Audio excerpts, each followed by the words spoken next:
Africa is watching Venezuela. Some leaders have spoken out loudly, others seem afraid to react. Stay with me and we will see if your president has had the balls to respond or is too scared to take his stand this time.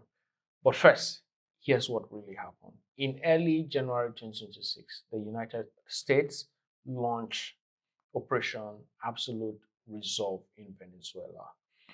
More than 150 aircrafts targeted infrastructures in northern Venezuela.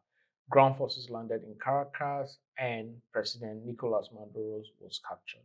His wife, Celia Flores, was also flown to New York to face narco terrorism charges. The operation cost 80 confirmed dead, including civilians and security forces.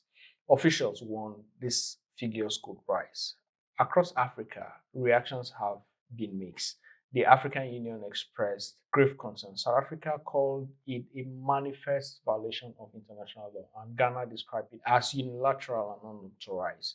Burkina Faso condemned the attack. But here's the twist: Nigeria, Africa's most populous, supposedly giant of Africa, has yet to issue an official statement. So far, the only comment came from former Foreign Minister Bolaji Akinyemi, which does not reflect Nigeria's official position.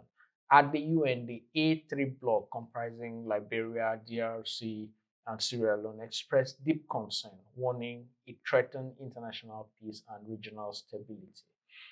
African nations see this as a dangerous precedent. For them, if a president in Latin America can be removed by force, Africa could be next. Don't forget, US military activities in Africa has also intensified. In Nigeria, for instance, the Mohawk struck ISIS faction in Sokoto during the festivities. In Somalia, airstrikes target ISIS, Somalia, and Al-Shabaab. Remember, US surveillance aircraft have flown over almost daily missions over Nigeria since late 2024. Economics adds another layer to this.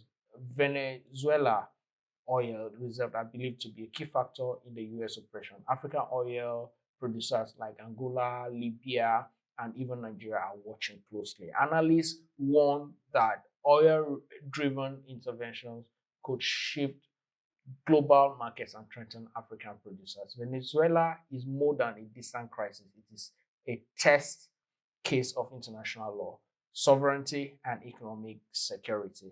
Do you think it is time for Africa to ask how to protect itself in a world of unilateral military actions?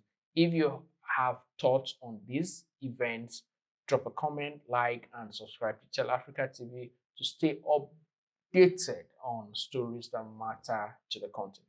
My name is Obaji Akbed. See you next time.